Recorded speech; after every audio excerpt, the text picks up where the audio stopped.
Hey guys, today I'm going to show you how to install the Ikea Kallax drawer. So let's get started. First thing you want to do is take note of the cardboard, cover. Make sure you know which side it's going to go on. So the thicker side is going to go on the side that you want the door hinge. So for our Kallax, it's going to be the right side.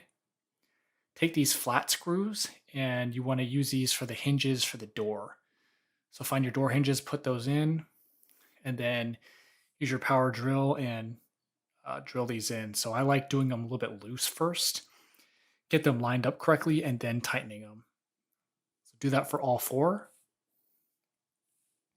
And then you want to take your little measuring piece here and measure both edges so you know how far to put back the white cardboard thing.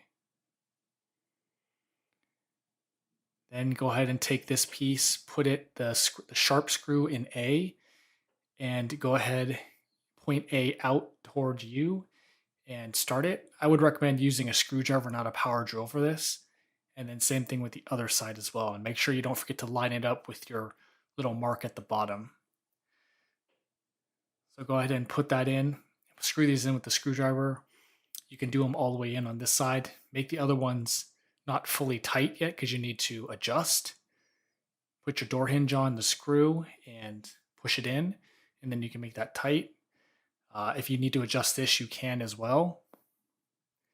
And then all you need to do after that is just take your door handle knob, put it in with the long screw, make that tight, and that's it. Now you've got a finished drawer that looks really nice, and that's it. So hope that helped you.